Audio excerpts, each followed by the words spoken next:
Have you ever sat on your porch, sipping sweet tea, and wondered if you're still seen for who you truly are? Hey there, I'm Eva, 65 years young, calling y'all from my cozy little home in Eufaula, Alabama, where the lake sparkles and the azaleas bloom like old secrets. I love these quiet evenings, sharing stories with you, my dear friends, like we're rocking on my porch swing, swapping tales of love, loss, and finding our spark again. Life at our age ain't always easy, but oh, it's rich with lessons, isn't it? I've got a story tonight that'll touch your heart. One about a woman like us, rediscovering her worth. If you're with me, hit that subscribe button to join our porch chats. And let's dive in, grab your tea, and let's talk like the old friends we are. The kitchen smells of chocolate cake and brewed coffee, and the golden glow of the chandelier spills across my dining room table, set with my mother's old china. It's my 66th birthday, and here I am, Margaret Maggie Thompson, standing in a red dress I never would have dared wear a year ago. The dress hugs my frame just right, a bold choice for a woman who spent decades putting everyone else's needs before her own. Outside, the live oaks in my Mount Pleasant yard sway in the South Carolina breeze, their Spanish moss catching the moonlight. Inside, the air feels heavier, thick with unspoken words. My son, James, sits at the head of the table, his tie loosened, his smile too wide to be real. His wife, Lauren, in a designer dress that probably cost more than my monthly grocery bill, chats with a guest. Her laugh's sharp as cut glass. My grandson, Ethan, catches my eye from across the room, his kind brown eyes so like his grandfather Henry's, offering a quiet strength. The other guests, old friends like Susan Carter and Charlie Bennett, Henry's lawyer, sip sweet tea and nibble on pecan pie. Their voices a soft hum over the clink of forks. But beneath the warmth of this Charleston evening, something's wrong. I feel it in the way Lauren's gaze flickers to me, then away, like she's sizing up a prize.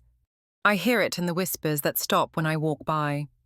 For years, I've been the mother who said yes to remodeling their kitchen, yes to family vacations at Hilton Head, yes to Ethan's wedding that turned the Harbor Club into a fairy tale. I thought those yeses kept us close, kept us family. Tonight, I'm not so sure. It starts with a comment, slipped into the conversation like a splinter. Lauren leans towards Susan, her voice low but not low enough. We're just worried about Maggie, y'all. She's been so scattered lately, struggling to keep up with the finances. Susan's smile falters, and I feel my cheeks burn. Scattered. Struggling. I've managed this house, this life, since Henry passed 4 years ago, balancing checkbooks and memories with a steady hand. But before I can speak, James chimes in, his tone too smooth. It's true. We've been thinking maybe Mom needs a little help. You know, someone to manage things. The room quiets. Forks is pausing midair. Ethan's jaw tightens, and I see his hand curl into a fist under the table. My heart pounds, a mix of hurt and something new, anger, maybe, or the first stirrings of courage. I think of Henry, his deep laugh filling this very room back in '95 when we'd host Sunday suppers with shrimp and grits. James still young enough to beg for seconds. Where did that family go? Or was it ever real? I set down my coffee cup, the clink loud in the silence. I don't need help managing my life, I say, my voice steady despite the tremor in my hands. Lauren's eyes widen, her lips parting as if to protest. But I keep going. I've spent my whole life loving this family, writing checks for your dreams, thinking it'd keep us together. But I deserve respect, not whispers behind my back. James laughs, a forced chuckle that grates like sandpaper. Mom, come on, don't make a scene. We're just looking out for you. He glances at the guests, expecting support, but Susan looks away, And Charlie, dear Charlie, clears his throat. Actually, James, Charlie says, his voice calm but firm. I think it's time we talked about Henry's trust. He reaches into his jacket, pulling out an envelope, the paper worn at the edges. The room feels like it's holding its breath. Before he passed, Henry set up a trust, and he gave Maggie full authority to decide who gets what, based on how they treat her. Lauren's face pales, her wineglass frozen halfway to her lips. James leans forward, his voice sharp. What's that supposed to mean? Charlie looks at me, his eyes asking permission. I nod, feeling the weight of every choice that led me here. It means, Charlie says, that Maggie can allocate the estate to those who've shown her respect and care. Henry saw this coming. James, he wanted to protect her. The words hang in the air, heavy as the humidity outside.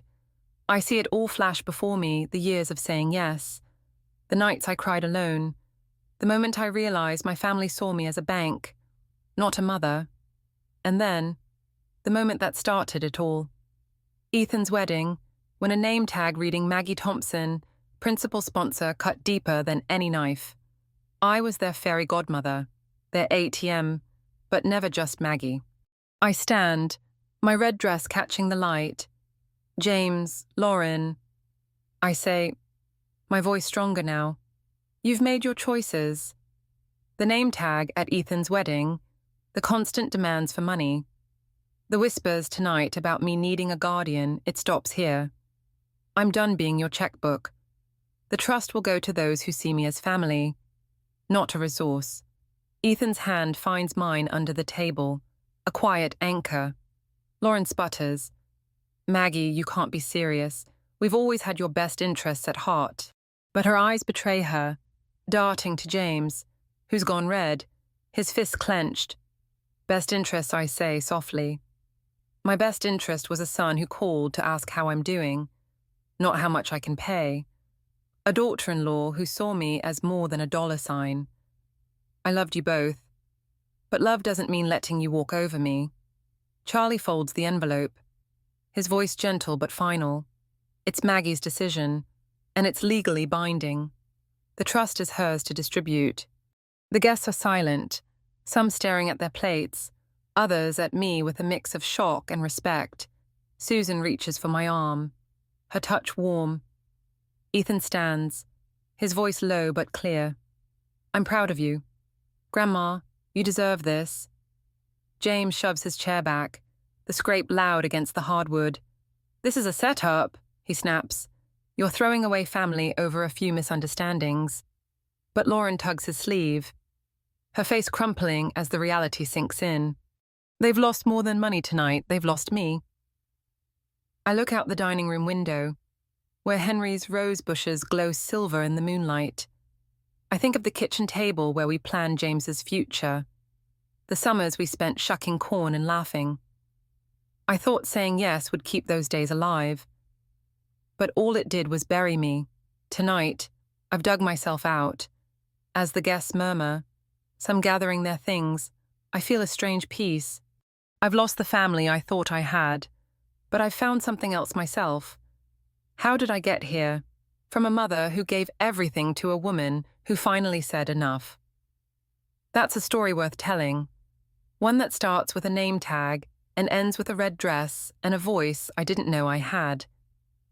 I walk to the kitchen, the scent of coffee still lingering, and pour myself a fresh cup. The moonlight spills through the window, and I know this is just the beginning. There's a whole life waiting for me, one where I'm more than a sponsor, more than a mother's sacrifices. I'm Maggie, and I'm ready to live. If this moment, this night where I found my voice touches you, I hope you'll stick around for the rest of my story. It's a journey of hurt and healing, of losing family and finding myself. Click that subscribe button to follow along. And drop a comment below. Tell me where you're reading from. What city's sunlight is shining on you today? I'd love to know. The morning of Ethan's wedding. I stood in front of my bedroom mirror in Mount Pleasant, smoothing the soft blue silk of my dress. It was the color of a Carolina sky in spring, the kind Henry used to say made my eyes sparkle, 4 years since he'd been gone. And I still caught myself dressing for him, half expecting his deep laugh to fill the room. "You look beautiful." "Maggie," I whispered to my reflection, imagining his voice. At 65, I wasn't vain, but I wanted to feel like myself today, not just a grandmother, not just a widow, but Maggie Thompson, a woman with a heart full of love and a head full of memories. I dabbed on a touch of the rosewater perfume Henry gave me for our 40th anniversary, the bottle still half full on my dresser, the scent wrapped around me like a hug, and for a moment, I was back in 78, swaying with him in our tiny Charleston apartment to a scratchy radio playing James Taylor. We were young, broke, and dreaming of a family, a home, a life. That life led to this day, Ethan's wedding. A day I'd helped make possible with a check that emptied half my savings. I thought it was worth it. I thought it meant we were still a family. Grace Episcopal Church was a vision straight out of a low-country postcard. Sunlight streamed through stained glass windows, painting the pews in reds and blues. White roses spilled over the altar, their sweet scent mingling with the salt air drifting in from Charleston Harbor. Ethan stood at the front, his dark suit crisp, his brown eyes, Henry's eyes, nervous but bright as he waited for his bride. Sarah. I sat in the second row, my hands folded in my lap, feeling a swell of pride so big it hurt. James, my son, escorted Sarah down the aisle. His chest puffed out like he'd won a prize. Even Lauren, his wife, in a pale pink dress that screamed money, dabbed at her eyes with a lace handkerchief. For those few minutes, as the violin played and vows were exchanged, everything felt right. But families, I've learned, have a way of hiding their cracks until the light hits just so. That light came at the reception, held at the Harbor Club, a grand venue overlooking the water with chandeliers that glittered like stars. I walked in, my heels clicking on the polished floor, smiling at familiar faces, old friends from church, neighbors who'd known Henry when he ran his hardware store. The check-in table was draped in white linen, a young woman in a black dress sorting name tags with a cheerful smile. "Here you go. Mrs. Thompson," she said, handing me a small card. I glanced down, expecting to see Maggie Thompson, grandmother of the groom. Instead, in elegant calligraphy, it read, "Maggie Thompson, principal sponsor." My breath caught, sharp as a pinprick. Principal sponsor, like I was some corporate donor, not the woman who'd rocked Ethan to sleep, who'd paid for his braces, who'd written a check for this very night. "Is something wrong?" the young woman asked, her smile faltering. I forced a laugh, though it felt like swallowing glass. "Just a mix-up. I'm sure. I'll sort it out with my family." I pinned the tag to my dress, my fingers trembling, and walked into the ballroom. The air was warm with laughter and clinking glasses, the band playing a soft jazz number. But as I moved through the crowd, I caught the whispers. "There's Maggie, the money behind all this," someone murmured. "Bless her heart, she's their golden ticket." Another voice chimed, followed by a snicker. "Bless her heart." In the South, those 3 words can mean anything from pity to a knife in the back. Tonight, they felt like the latter. I spotted Lauren near the bar, her pink dress glowing under the lights, surrounded by her country club friends. She glanced my way, her smile tight, then leaned in to whisper something that made the group laugh. My cheeks burned, and I turned away, pretending to admire the shrimp and grits station. But the name tag felt like a brand, searing into me with every step. I tried to shake it off. This was Ethan's day, not mine. I sipped sweet tea, chatted with Susan Carter about her garden, and even danced a slow waltz with Charlie Bennett, who'd handled Henry's estate. You look like $1,000,000. Maggie, Charlie said, his eyes kind. I smiled, but my heart wasn't in it. I kept seeing that name tag in my mind, kept hearing the whispers.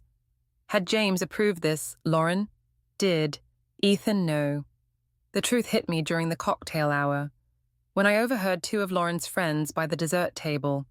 Did you see Maggie's name tag? One giggled, spooning creme brulee. Lauren said it was a hoot.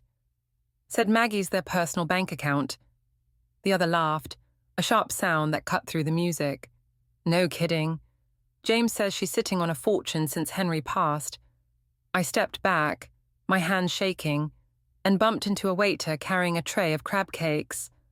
Oh, I'm so sorry, I mumbled, helping him steady the tray.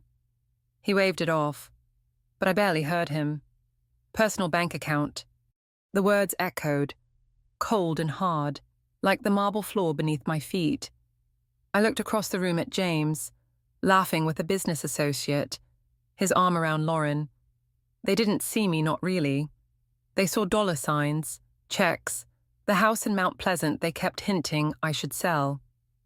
I made my way to the restroom, needing a moment to breathe. The mirror showed a woman I hardly recognized, silver hair swept up, blue dress pristine, but eyes brimming with hurt. I dabbed at them with the tissue, whispering to myself, "Pull it together, Maggie. Don't ruin Ethan's night." But the loneliness was a weight, heavier than I'd ever felt. I thought of Henry, of the summer of '85, when we took James to Folly Beach, building sandcastles and eating boiled peanuts. We were a team then, dreaming of a legacy of love. When did that dream turn into this? When I returned to the ballroom, James waved me over. "Mom, come meet the Harrisons. Dad used to golf with Tom." I forced a smile, joining the group. Tom Harrison, a ruddy-faced man with a familiar grin, shook my hand. "Maggie, it's been too long. Henry always bragged about you." "Thank you," I said, my voice soft, but James, ever the showman, clapped my shoulder. "This is Mom, our family's MVP, keeps us all afloat." "Right," he laughed, but Tom's wife, Ellen, glanced at my name tag, her smile fading. The moment stretched, awkward and raw, until I excused myself to check on the cake cutting. Later, as Ethan and Sarah swayed to their first dance, I stood in the shadows, watching my grandson's joy. He was so like Henry, kind, steady, with a heart bigger than this ballroom. But the name tag burned against my chest, a reminder that I'd let myself become invisible. I'd written checks for kitchens, cars, this wedding, thinking it was love. But love doesn't leave you feeling like a stranger in your own family. Driving home that night, the streets of Mount Pleasant quiet under a canopy of live oaks. I gripped the steering wheel tighter than I needed to. The radio played a soft country tune, something about home and heartache, and I let a few tears fall. I pulled into my driveway, the house dark except for the porch light Henry installed years ago. Inside. I sat in the living room, staring at the family photo above the fireplace. Henry, James, me, Ethan, all smiling like nothing could break us. "Where did we go wrong?" "Henry," I whispered, tracing the frame. "When did I stop being your Maggie and start being their sponsor?" I unpinned the name tag, setting it on the coffee table, its calligraphy mocking me.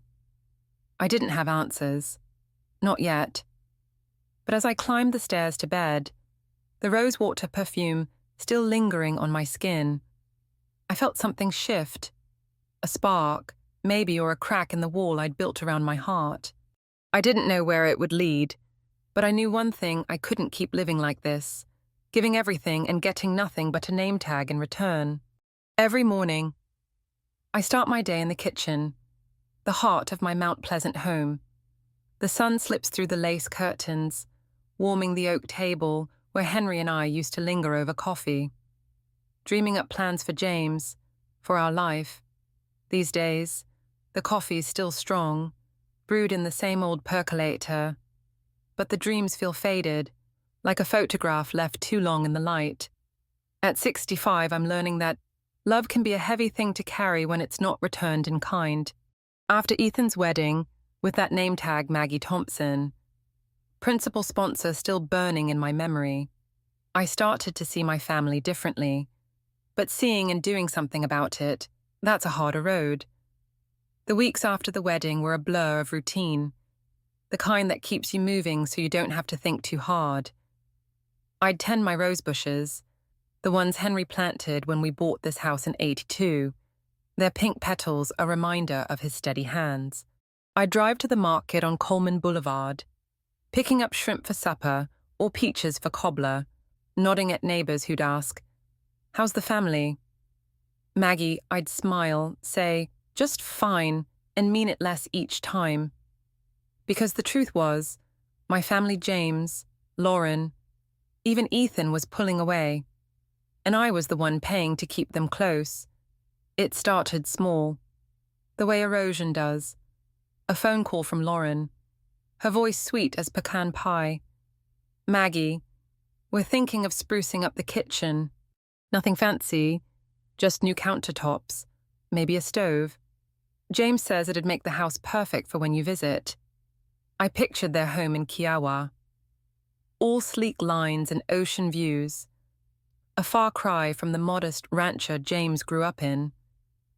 I wrote a check for $15,000, telling myself it was for family. For those Sunday dinners I hoped we'd share again. Lauren's, "Oh, you're a lifesaver," felt warm at first, but it cooled fast when the calls kept coming. Next was a car. The old SUV's on its last legs. James said over dinner at my place, spooning up my homemade okra soup. With Ethan starting his new job, we thought a nice sedan would set him up right. You know how it is. Mom, first impressions matter. His eyes, so like Henry's but sharper, held mine until I nodded. Another check, $25,000 for a shiny black car I never saw Ethan drive. I told myself it was an investment in my grandson's future, but deep down, I wondered why Ethan hadn't asked me himself. The requests grew bolder, like weeds after a rain. A family vacation to Hilton Head. "You should come, Maggie." "It'll be like old times," Lauren chirped, but I ended up footing the $10,000 bill for a beachfront condo, only to spend most of the trip alone in my room while they golfed or dined out. Then came the wedding expenses. I'd already paid for the Harbor Club, but Lauren called weeks later, voice tight.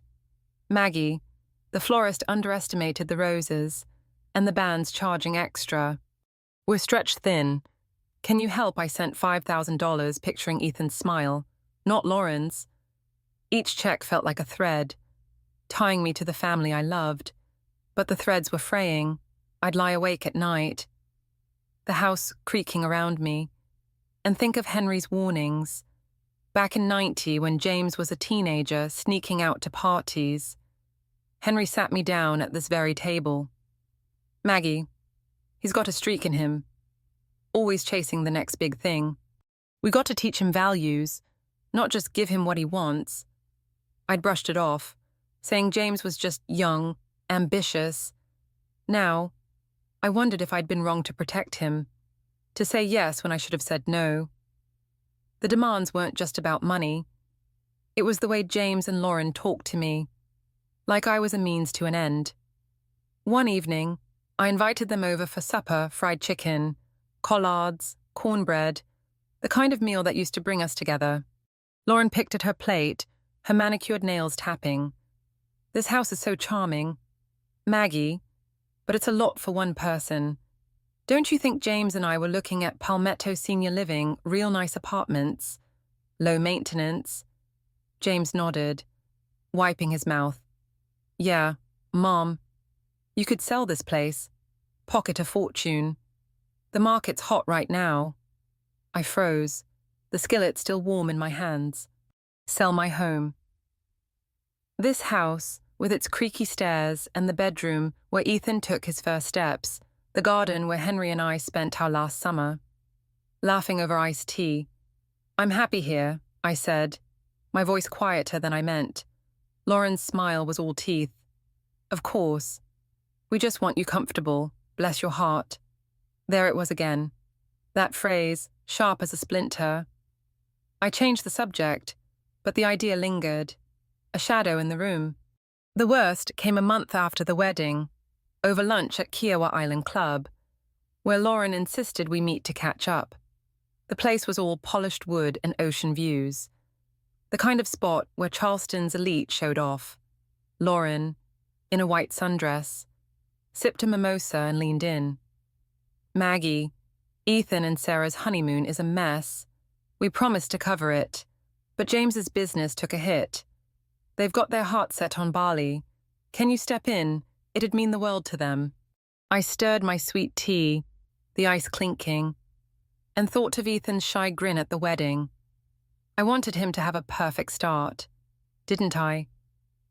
But something in Lauren's tone, too smooth, too expectant, made my stomach twist.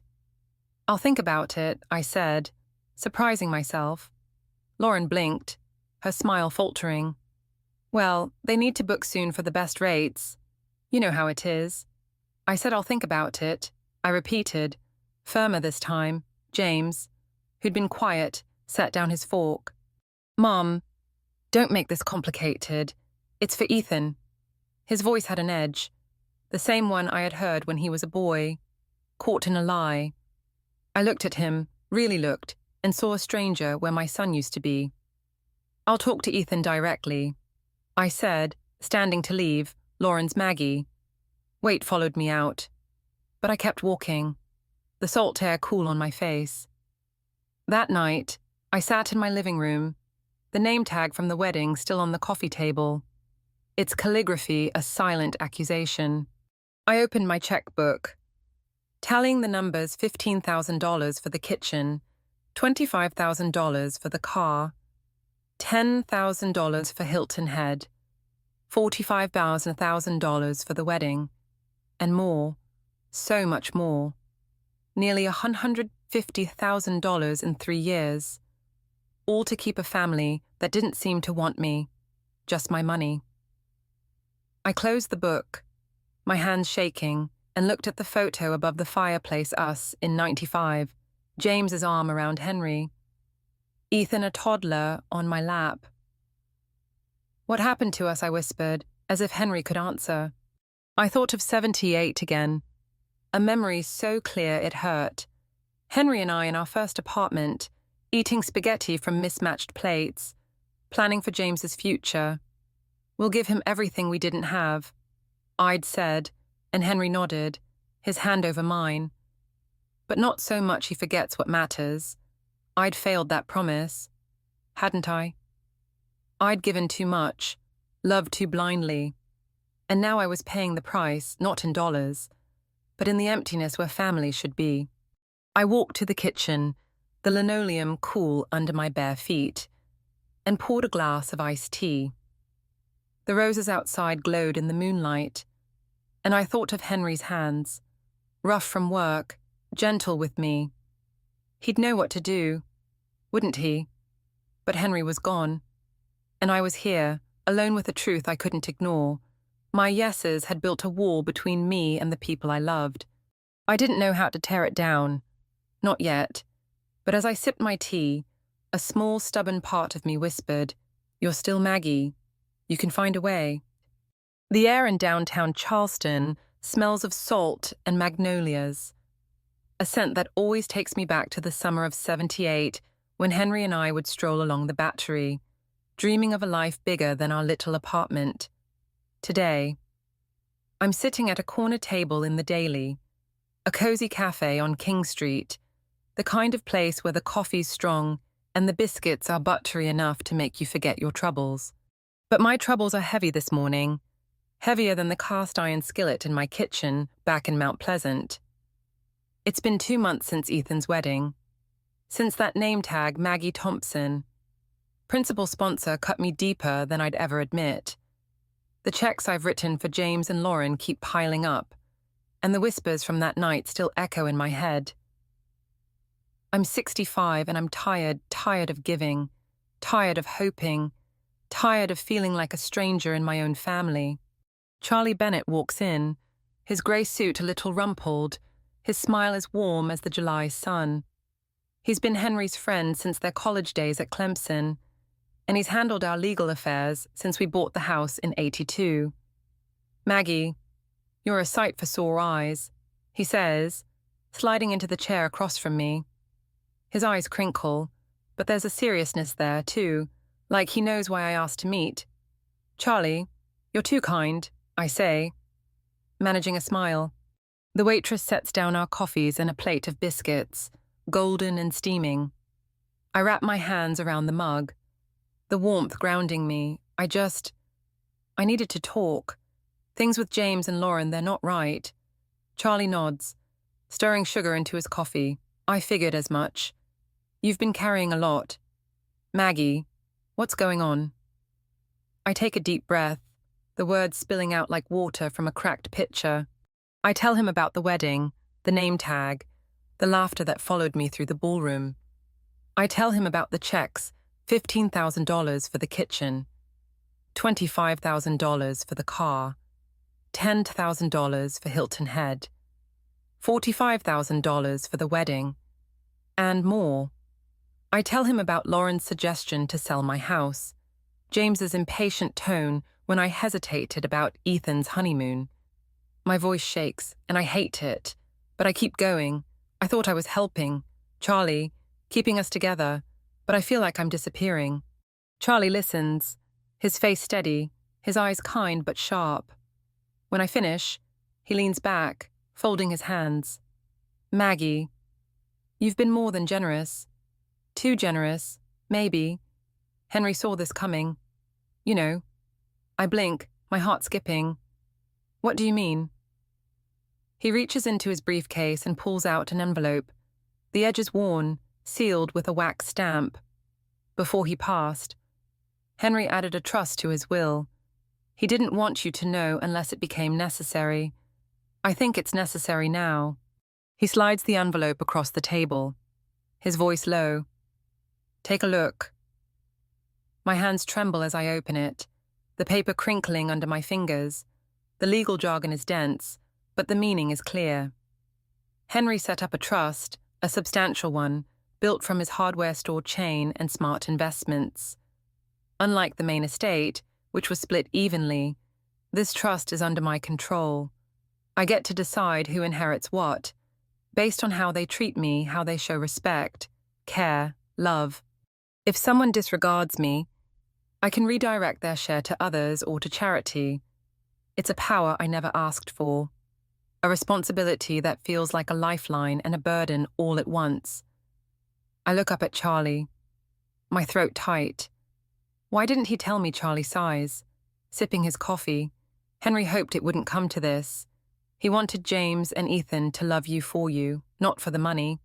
He knew how much you'd give, Maggie, and he worried they'd take advantage. This trust, it's his way of protecting you, of giving you a choice. I stare at the document, my mind spinning. I think of '85, a summer evening on Folly Beach. Henry and I sat on a blanket, James building sandcastles nearby, his laughter mixing with the waves. Henry took my hand, his calluses rough against my skin. Maggie, you're the heart of this family, he said. Don't ever let anyone make you feel less. I'd laughed, kissed his cheek, never imagining a day when his words would feel like a warning. Now, here I am, holding proof of his foresight, his love. Charlie. What do I do with this, I ask, my voice barely above a whisper. If I use this, I could lose James for good, Lauren too. But if I don't, I'm not sure I can keep going like this. Charlie leans forward, his eyes steady. You don't have to decide today. This trust is yours to wield when you're ready. But Maggie, you're not just a mother or a grandmother. You're a woman who deserves respect. Henry believed that. I believe it too. I nod, folding the document and tucking it into my purse. The cafe hums around us, clinking cups, soft jazz, the chatter of tourists. I bite into a biscuit, the buttery warmth comforting. But my mind is a storm. I think of the house in Mount Pleasant, the rose bushes Henry planted, the kitchen table where we raised James. I think of the checks, the name tag, the way Lauren's smile never reaches her eyes. I think of Ethan, his quiet kindness, the only one who seems to see me. And I think of myself, Maggie, who's been giving so much she's almost gone. Thank you, Charlie, I say. My voice steadier now. I need time to think, to watch. I want to believe they can change. He smiles, patting my hand. You've got time, Maggie, and you've got strength more than you know. Henry always said you were tougher than a low-country oak. I laugh. A small sound. But it feels good. We finish our coffee, talking about lighter things, Charlie's grandkids, the new seafood joint on Shem Creek. As we step outside, the Charleston sun is high, glinting off the cobblestones. I breathe in the salt air, feeling a spark of something hope, maybe, or resolve. I'm not ready to use the trust. Not yet. I want to give James and Lauren a chance to show me who they are, to prove Henry wrong. But the document in my purse is a reminder I have a choice, and that's more than I've had in years. Driving home, the live oaks along Savannah Highway form a tunnel of green, their branches heavy with Spanish moss. I pass the market where I buy peaches, the church where Ethan got married, the gas station where Henry used to fill up our old Chevy.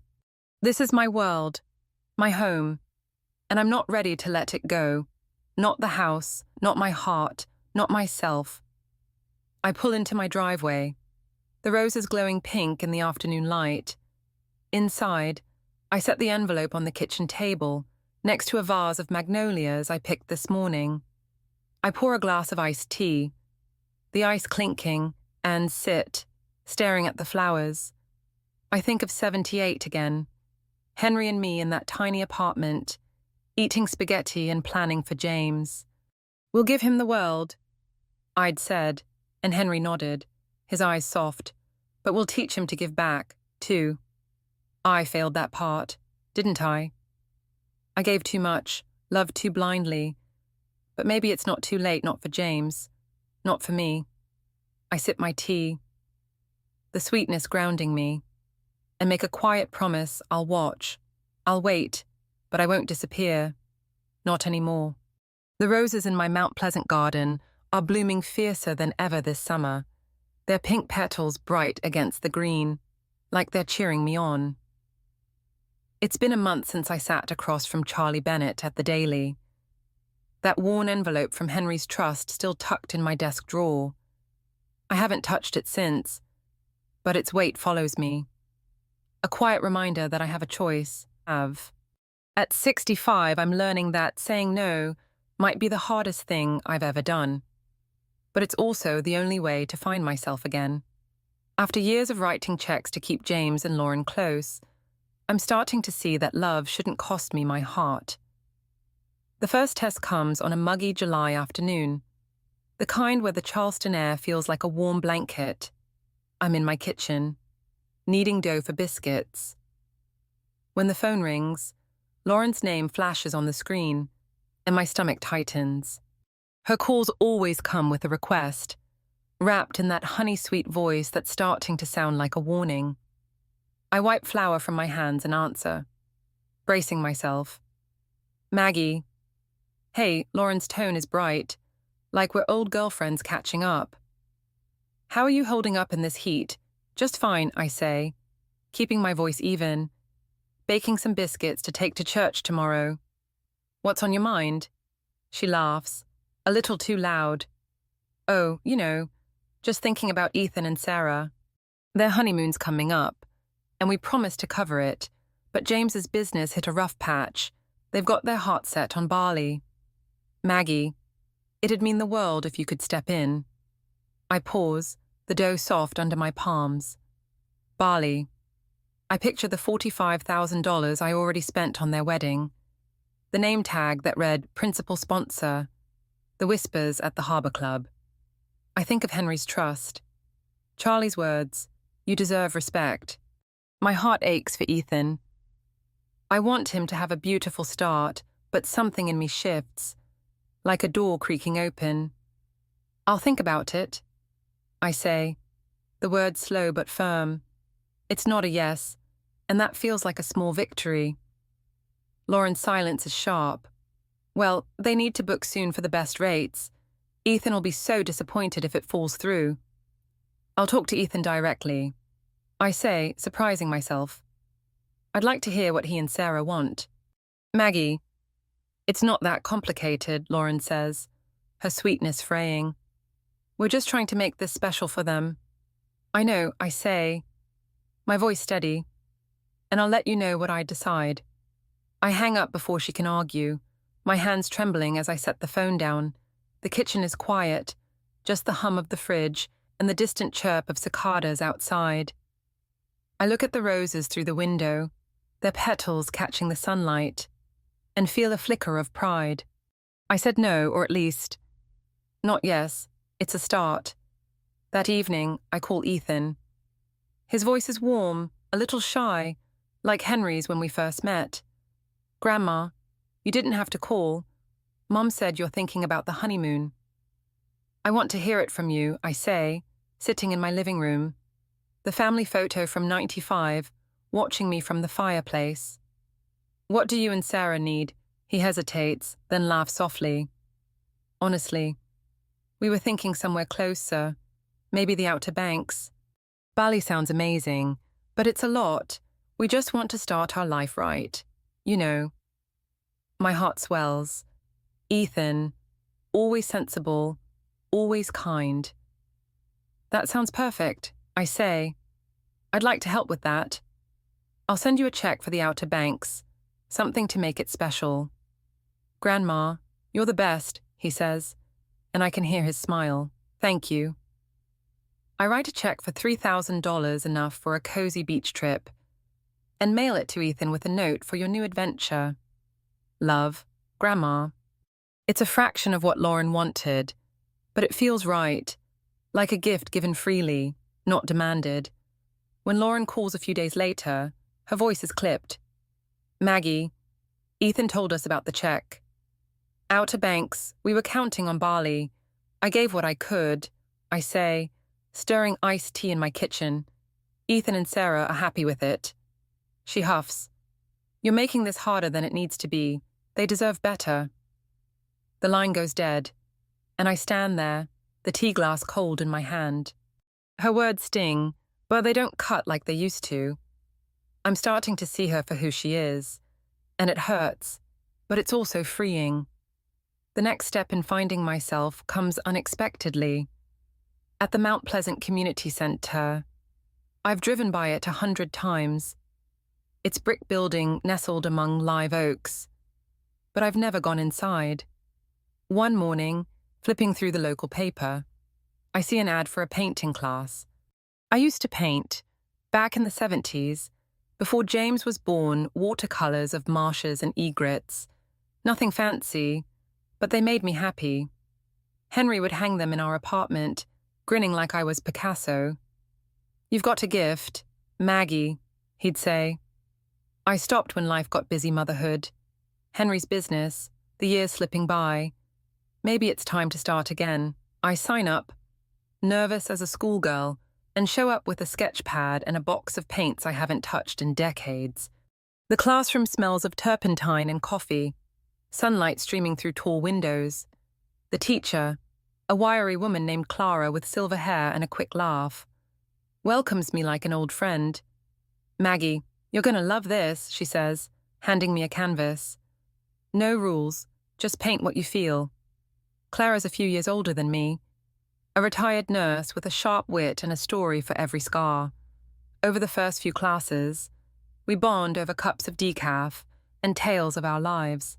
She tells me about her grown kids, one who calls every Sunday, another who only calls when he needs money. "Sound familiar?" she asks one day. As we paint side by side, my canvas blooming with wildflowers, Hers a stormy sea, too familiar. I admit, dipping my brush in green. I tell her about the wedding, the name tag, the checks, the trust. She listens, her eyes narrowing when I mention Lauren's push to sell my house. Honey, you're not a bank, Clara says, her voice firm but kind. You're a woman who's given her whole heart. It's time you kept some for yourself. I laugh, but it's shaky. What if I lose them? Clara James.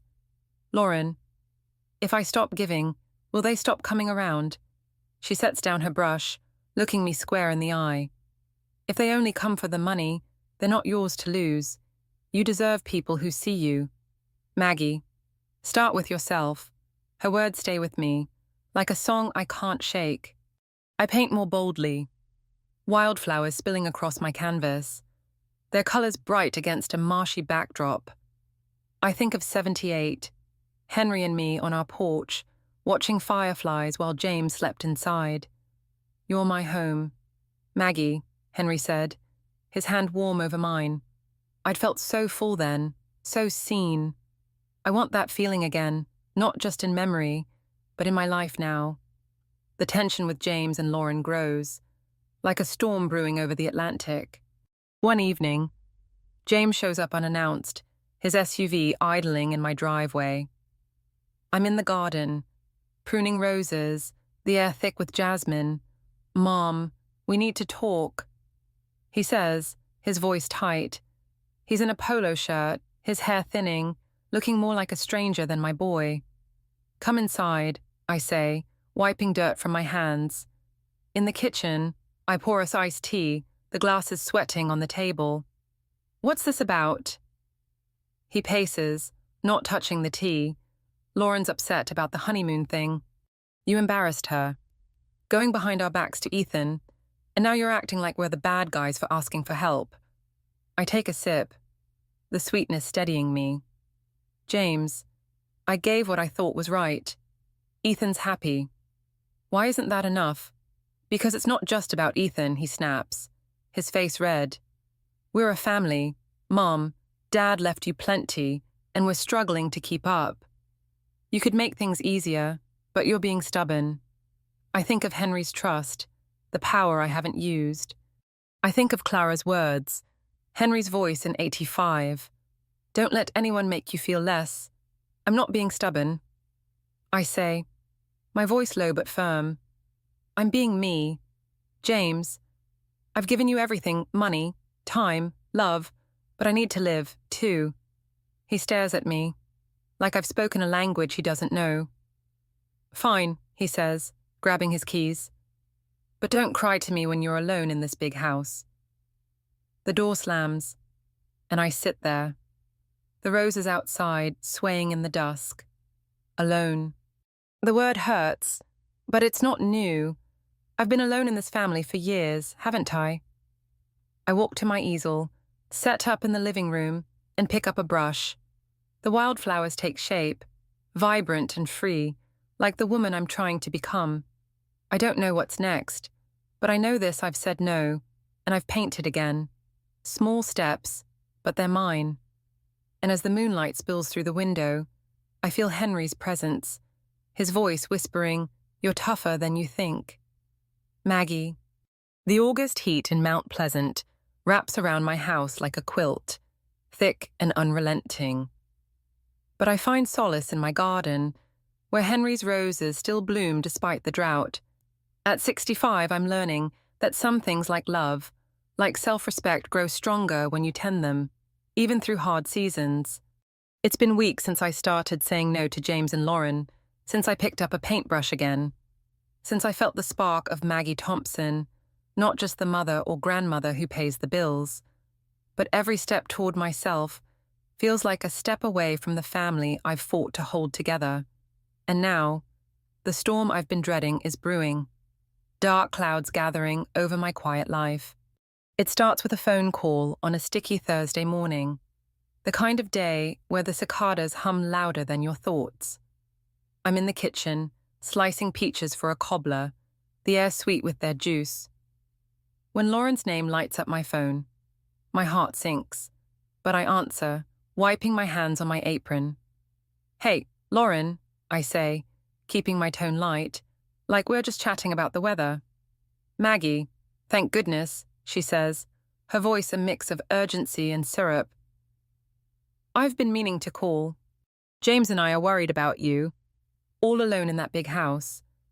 We were thinking Palmetto Senior Living has some lovely apartments, real low maintenance. You could sell the house, pocket the profit, and live easier. It's what's best.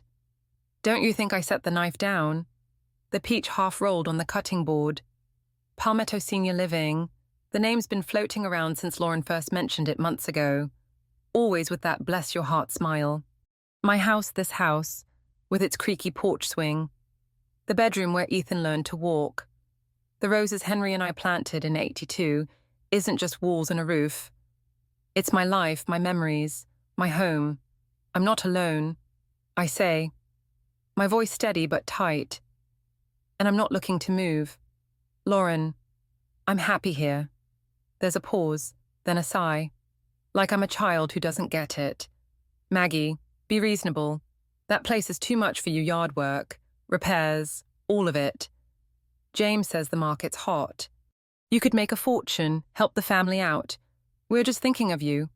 The family, not our family, not us. I think of the $150,000 I've given them kitchens, cars, vacations, Ethan's wedding and the name tag that branded me principal sponsor. I think of Henry's trust, tucked in my desk, giving me power I'm still afraid to use. I'll think about it, I say, the same line I used for the Bali honeymoon, knowing it's not a yes. I've got peaches to finish. Talk later. I hang up before she can push, my hands shaking as I return to the peaches. The knife feels heavy. Each slice a small act of defiance. I'm not moving, not selling, not giving up the life Henry and I built. But Lauren's words linger, a poison seeping in. What if they're right? What if I am too old, too frail, to keep this house? I look out the window, the roses glowing in the heat, and hear Henry's voice from '85 on Folly Beach, Maggie. You're the heart of this family. Don't let anyone make you feel less. I cling to that, but the fear is there, gnawing at me. The next blow comes a week later. At a family dinner I host, hoping to mend things. I spend the day cooking fried chicken, collards, cornbread, the kind of meal that used to bring James running to the table as a boy. Ethan and Sarah arrive first, their smiles bright, thanking me again for the Outer Banks honeymoon check. It's going to be perfect. Grandma, Ethan says, hugging me, his warmth a balm. James and Lauren come late. Lauren in a linen dress that screams Kiowa Island Club. James distracted, checking his phone. We sit around the dining room table, the chandelier casting a soft glow, but the air feels tight, like a string pulled too taut. Lauren picks at her collards, her fork scraping the plate. Maggie, this is so sweet, but you didn't have to go to all this trouble. You must be exhausted. Keeping up with this house, I enjoy it. I say, passing the cornbread. Cooking, gardening, it keeps me young. James sets down his glass, his eyes narrowing. That's the thing, Mom, you're not young. This place is a lot taxes, maintenance. Lauren and I talked to a realtor. You could get top dollar, move somewhere easier. Palmetto's got activities, community. You'd love it. My fork pauses midair.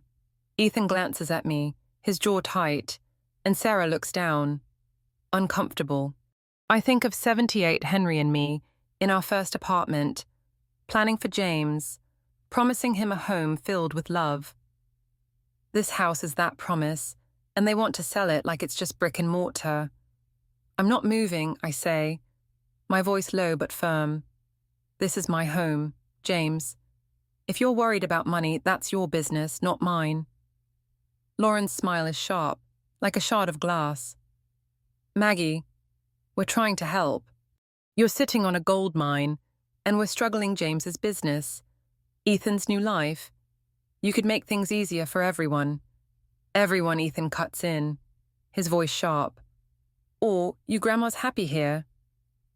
Why can't you let her be? James glares at him. Stay out of this. Ethan, this is about family. Family, Ethan says, leaning forward. Family doesn't push someone out of their home. Grandma's given you everything: money, time, love.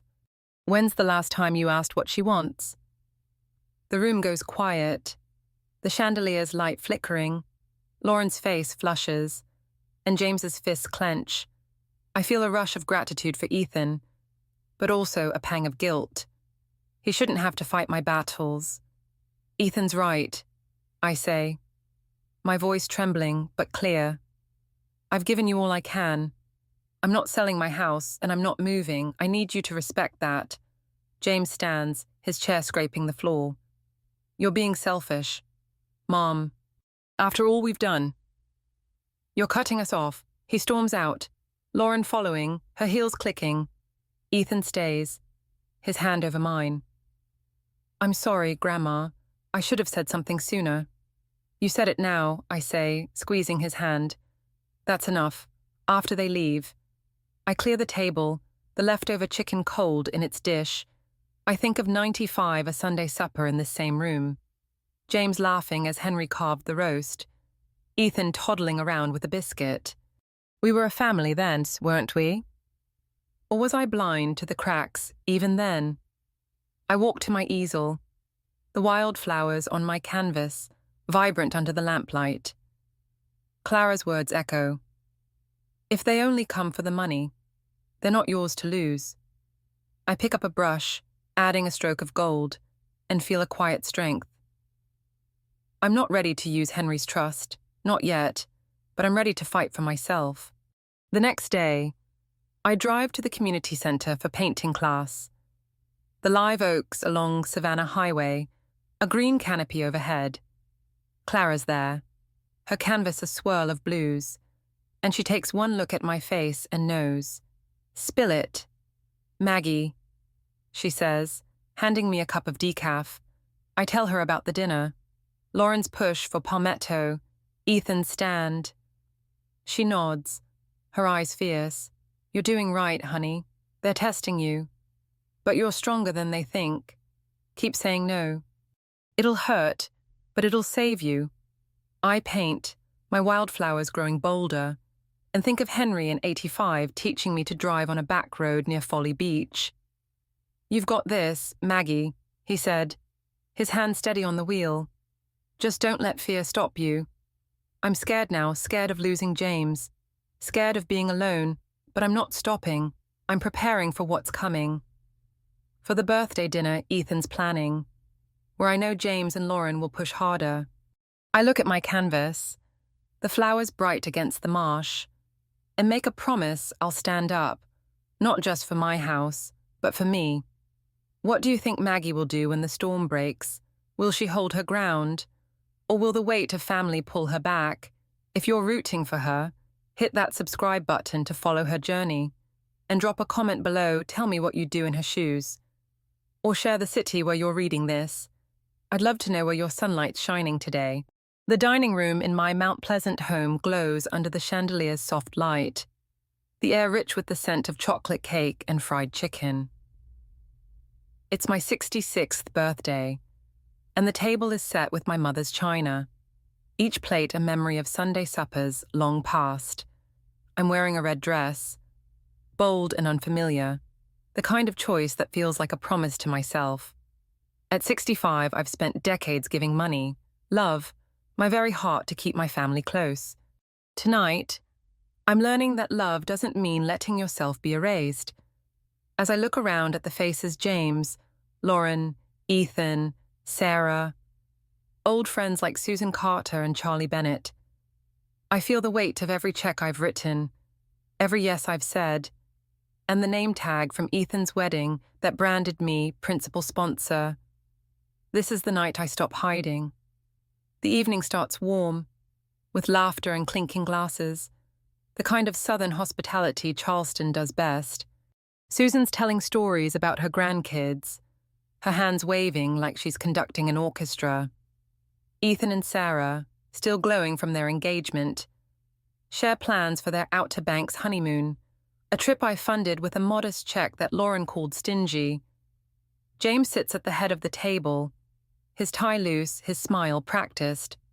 Lauren, in a designer dress that catches the light, chats with a guest, her voice sweet but sharp, like honeysuckle with thorns. I catch Ethan's eye, his brown gaze, Henry's gaze steady and kind, and I draw strength from it. But beneath the warmth, there's a current, a tension I've felt building since I started saying no. It surfaces over dessert, as I cut slices of chocolate cake, the frosting gleaming under the chandelier.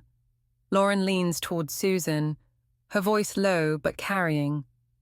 We're just so worried about Maggie, y'all. She's been struggling lately, making some odd choices with her money. We're thinking she might need a little help. You know, someone to manage things. The words land like a slap, and the room quiets, forks pausing mid-air. Susan's smile fades, and Charlie, sipping sweet tea, sets his glass down with deliberate care. Ethan's jaw tightens, his hand curling into a fist under the table. My cheeks burn, but it's not just shame, it's anger, hot and unfamiliar, rising like a tide. Struggling, odd choices. I've balanced my checkbook through Henry's illness, through 4 years of widowhood, through every demand James and Lauren threw at me, $151,000 worth of demands, from kitchens to cars to that wedding at the Harbor Club. And now, they're painting me as frail, incompetent, to a room full of people who've known me for decades.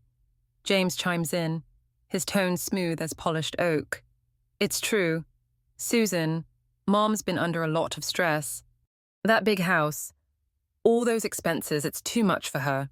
We've been looking at Palmetto Senior Living. A real nice place. She'd be comfortable, and the sale of the house would set her up right. I set the cake knife down. The clink loud in the silence. My heart pounds, a drumbeat of hurt and defiance. I think of 78 Henry and me in our Charleston apartment, eating spaghetti and dreaming of a family. I think of 95, this very dining room filled with laughter, James carving the roast while Ethan toddled around with a biscuit. I think of the name tag, the whispers, the years I've given everything to be their mother, their grandmother, their bank. And I think of Henry's trust, the envelope Charlie showed me, giving me power I never wanted but need now. I don't need help managing my life. I say, my voice steady despite the tremor in my hands. Every eye turns to me, and I stand, the red dress catching the light.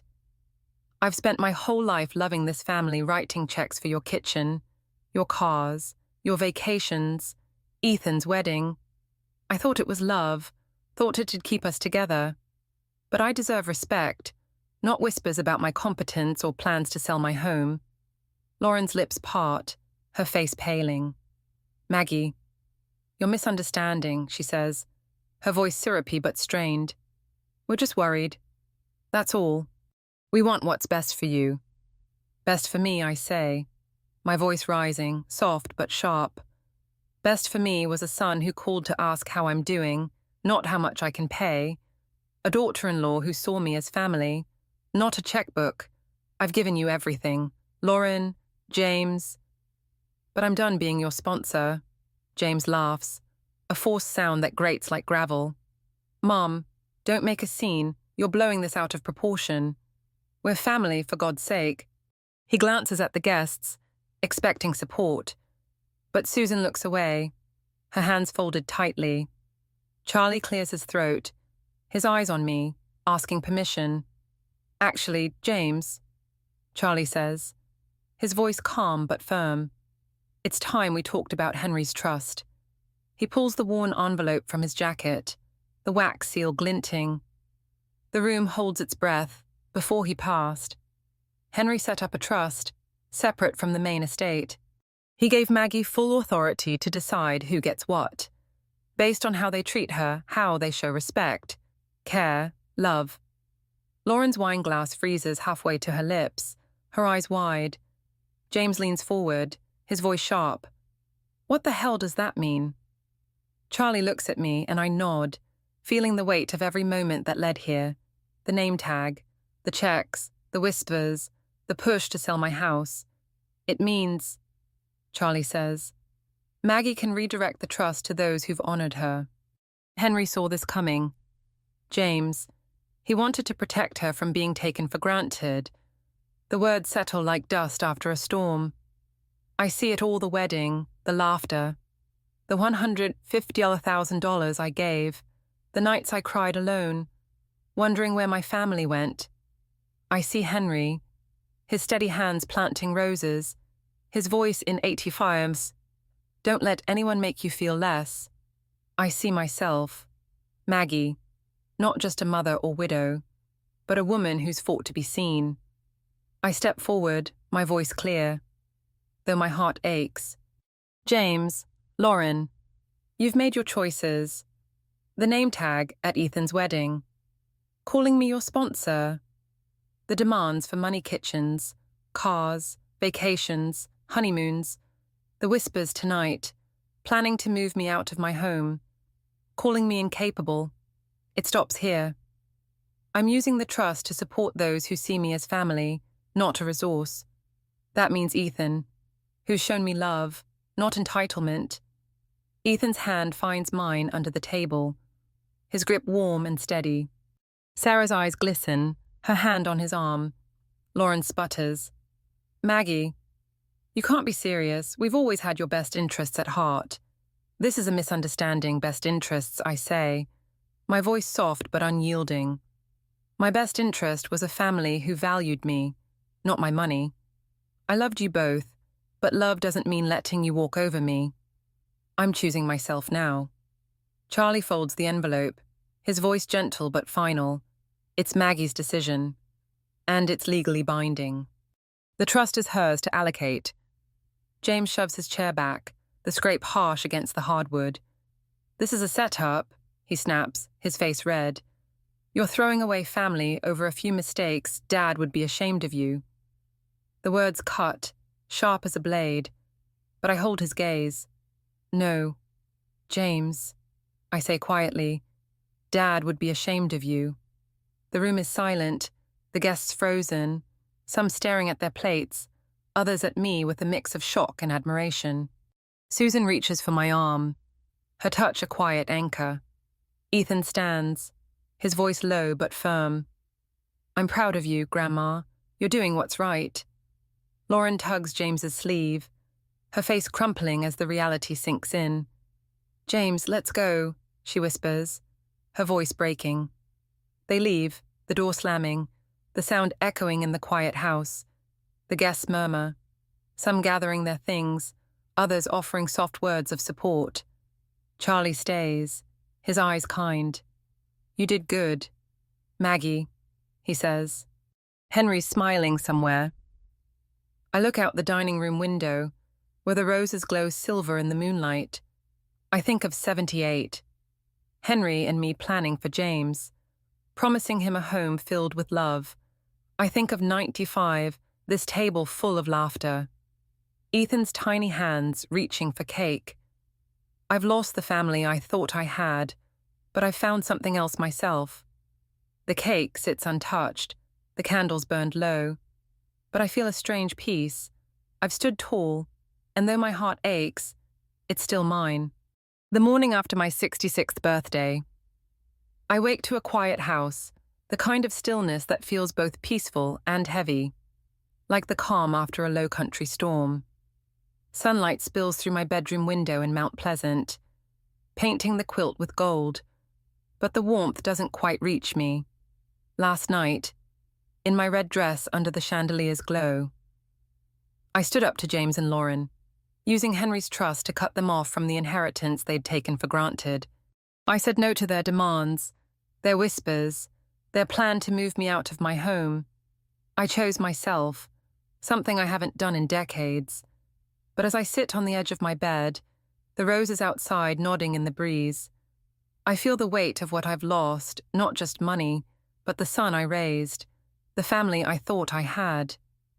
I shuffle to the kitchen, the linoleum cool under my bare feet.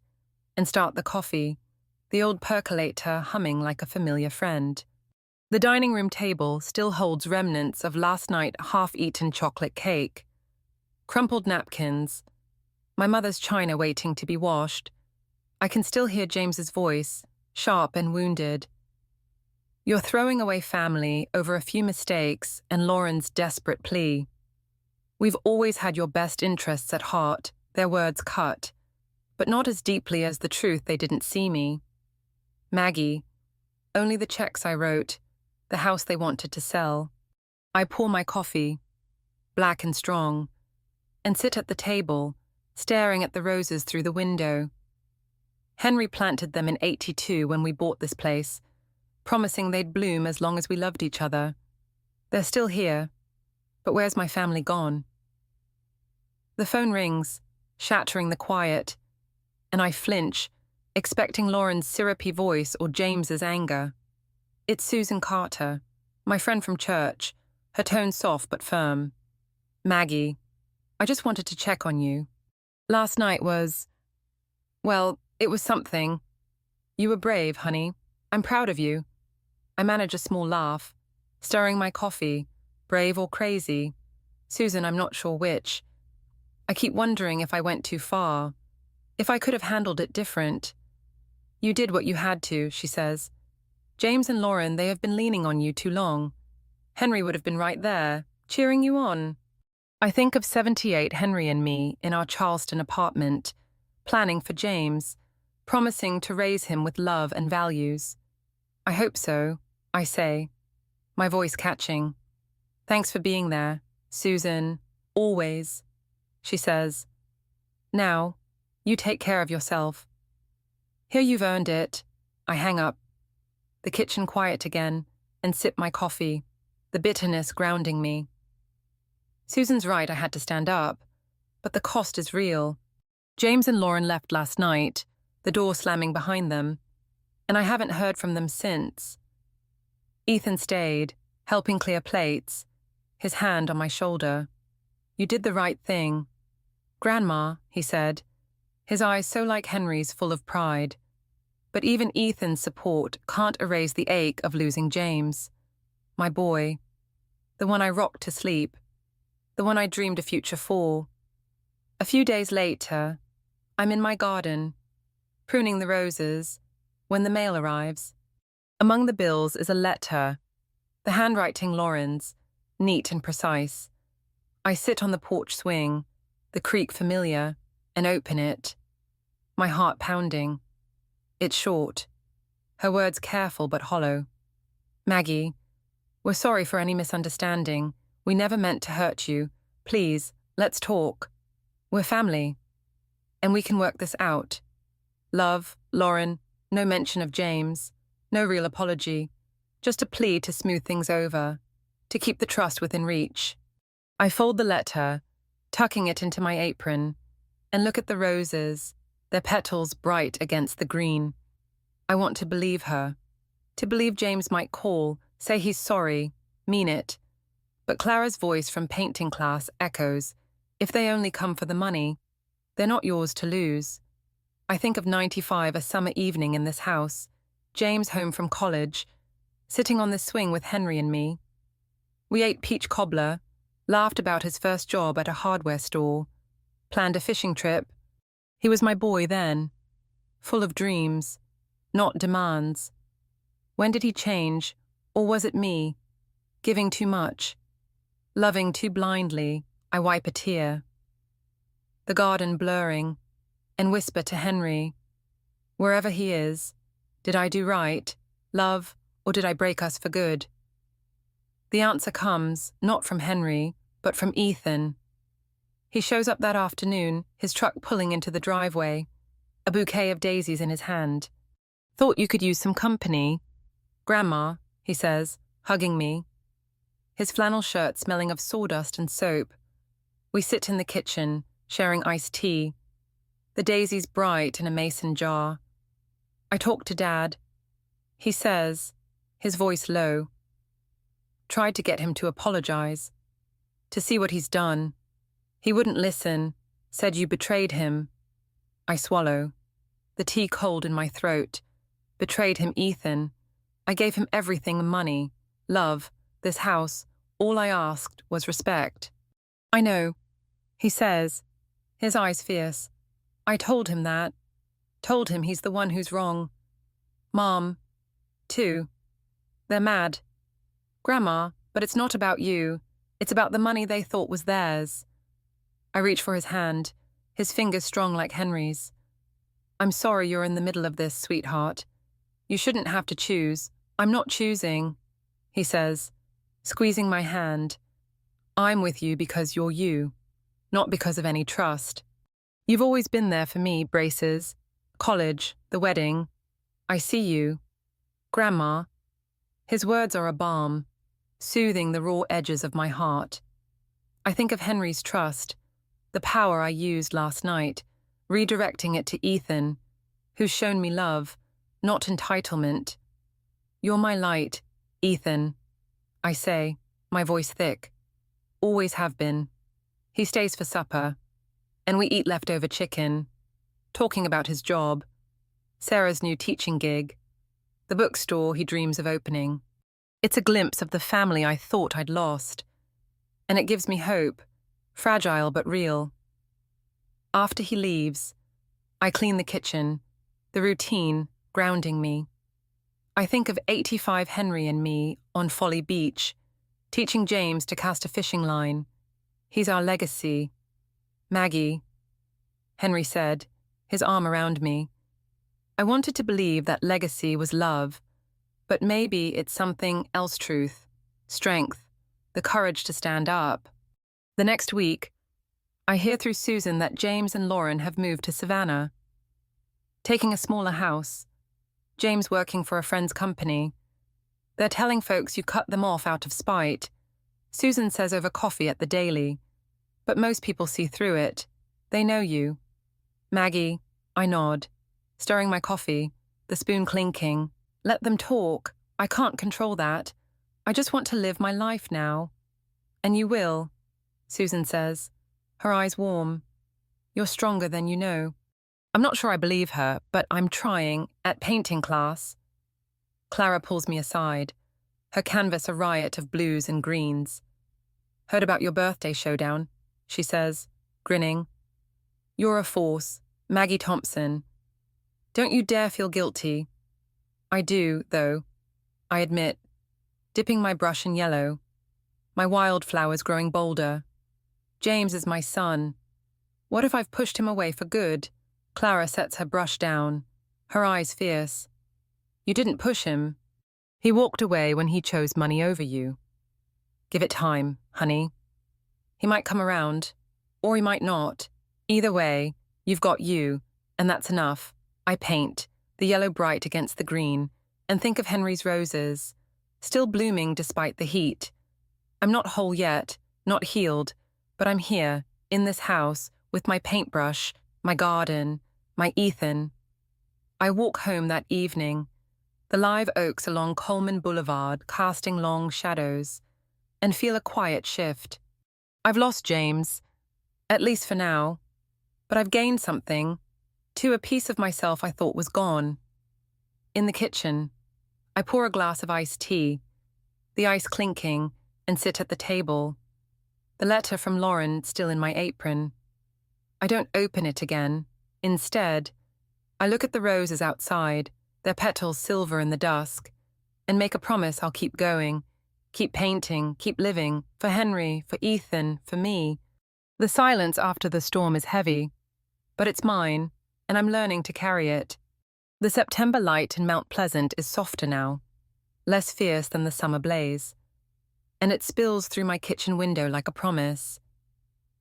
I'm 66, and for the first time in years, I'm starting to feel like Maggie Thompson again, not just a mother, not just a widow, but a woman with dreams of her own.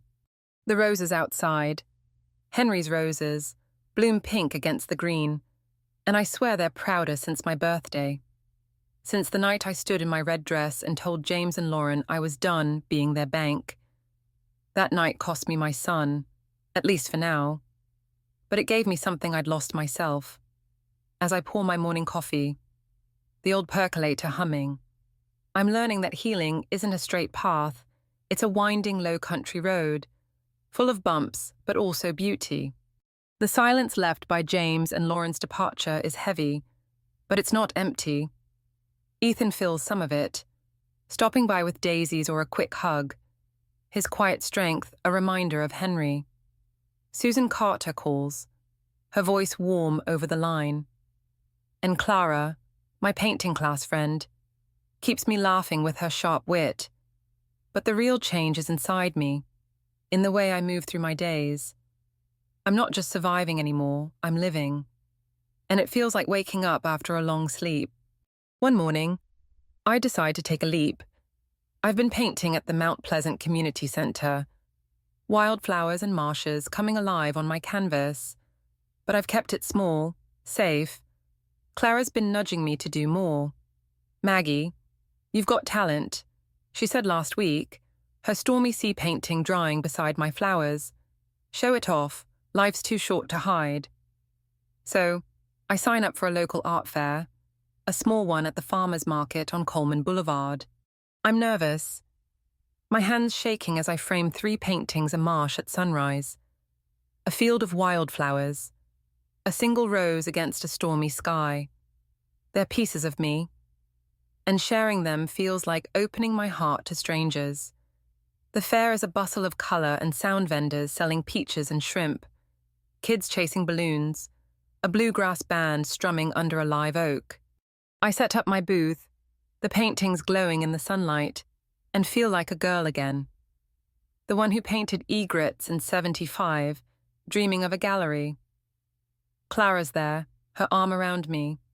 Look at you. Maggie Thompson, shining like a Charleston sunset. She says, grinning.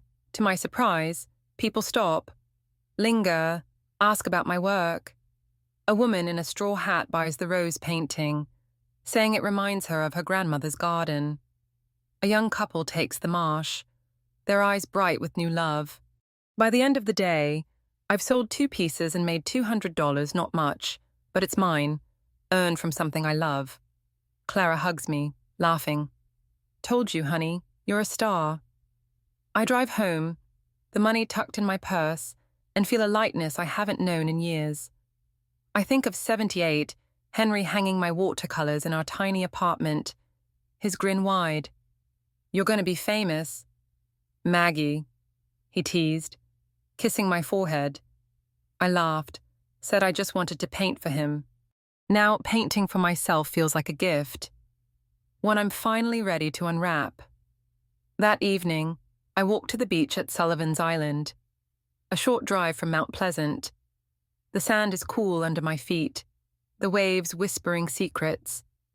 I breathe in the salt air, feeling the ocean's rhythm match my own.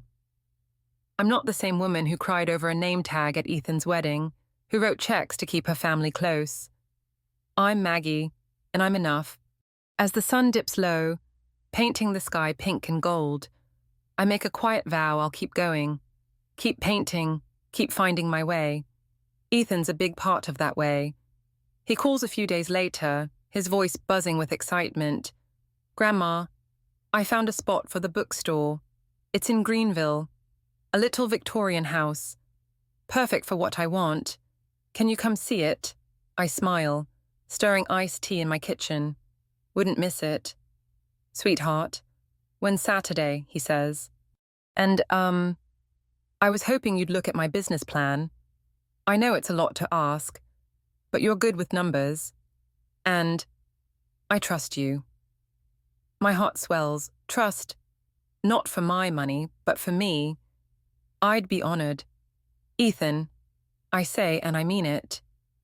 Saturday dawns clear, and I drive to Greenville, the rolling hills of South Carolina stretching green under a blue sky.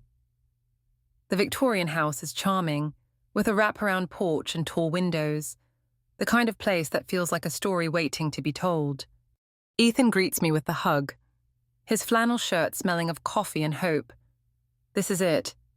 Grandma, he says, leading me inside. The floors creak, the walls need paint.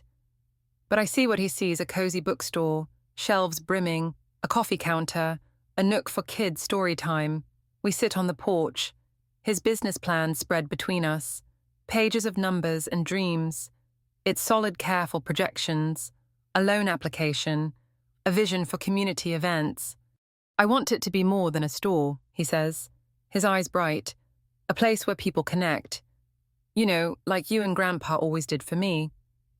I think of 85 Henry teaching Ethan to fish on Shem Creek, their laughter echoing over the water. Your grandpa would love this. I say, my voice thick, I do too. I'd like to help. Ethan, not just with advice, but with a little seed money, something to get you started. His eyes widen. Grandma, you don't have to. You've already given so much. I want to, I say, squeezing his hand. Not because I have to, but because I believe in you. Let's call it an investment in your dream. He hugs me, tight and fierce, and I feel Henry's presence, his pride. I write a check for $10,000, modest but meaningful, and we talk for hours, planning the bookstore's future. It's a new kind of giving, one that feels free, not forced. Back home, I keep painting. My canvas is bolder now, full of marshes and roses, skies that shift from storm to sun.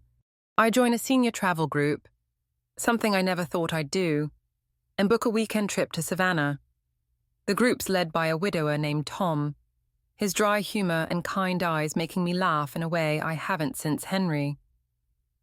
You've got a spark, Maggie, he says over dinner, his Boston accent softening the words. I blush, feeling like a girl, and let myself enjoy it. James and Lauren's absence is a shadow. But it's fading. Susan tells me they're settling in Savannah. James working a desk job. Lauren posting about charity galas to save face. They're still spinning their story, Susan says, sipping coffee at the Daily.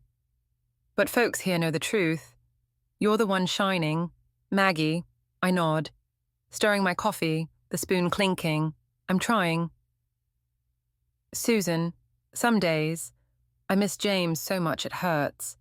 But I can't go back to how it was. You don't have to, she says, her hand over mine. You're building something new. At painting class, Clara's painting a lighthouse. Her strokes fierce. You're glowing. Maggie, she says, grinning. Keep that light on. Here I laugh, my wildflowers blooming on the canvas. I'm trying. Clara, one brushstroke at a time. That night, I sit in my kitchen, the roses silver in the moonlight, and think of 78, Henry and me dreaming of a family, a home, a life. I think of 95, Ethan's tiny hand in mine, James's laughter filling this house. I've lost that James, maybe forever, but I found Ethan, Clara, Susan, Tom, and me. I pour a glass of iced tea, the ice clinking, and raise it to the roses, to Henry, to the woman I'm becoming. I'm not whole yet, but I'm healing. And that's enough for now. October in Mount Pleasant brings a crispness to the air, the kind that makes you want to linger on the porch with a glass of sweet tea and watch the world slow down. My roses are still blooming, their pink petals defiant against the cooling days, and I'm starting to feel a bit like them, stronger than I look, rooted in a life I'm building for myself. At 66, I'm not the Maggie who cried over a name tag at Ethan's wedding, nor the one who wrote checks to keep James and Lauren close. I'm a woman who paints, who laughs, who's learning to love herself as much as she loves her family. The birthday confrontation, when I used Henry's trust to cut James and Lauren off, left a scar. But it's healing, and the light coming through is brighter than I expected. Ethan's been my anchor, his kindness a mirror of Henry's, and today, I'm driving to Greenville to see his dream come to life. Chapter 1. Books. The bookstore he's been planning is opening its doors, and I'm as proud as if it were my own. I pack a basket of homemade biscuits and peach jam, a low-country touch for the occasion, and hit the road, the live oaks along Savannah Highway, giving way to rolling hills. The radio plays a soft country tune, something about home and second chances, and I hum along, feeling lighter than I have in years. Greenville's downtown is charming, with brick storefronts and a buzz of young families, artists, and retirees. The Victorian house Ethan chose for the bookstore sits on a quiet street, its wraparound porch painted a soft blue, tall windows catching the morning sun. A sign above the door reads, "Chapter 1 Books," in elegant script, and my heart swells. I park, grab the basket, and step inside, the bell jingling. The air smells of coffee and new books, shelves lined with hardcovers and paperbacks, cozy armchairs tucked in corners. A coffee counter, staffed by Sarah, Ethan's wife, offers pastries and local brews. In the children's section, a mural I painted a whimsical marsh with egrets and fireflies covers one wall. A secret gift I finished last month. Ethan spots me, his flannel shirt rolled up, his grin wide. "Grandma, you made it," he says, hugging me tight, his warmth a reminder of Henry's embrace. "Wouldn't miss it." "Sweetheart," I say, handing him the basket. "Biscuits for the crew.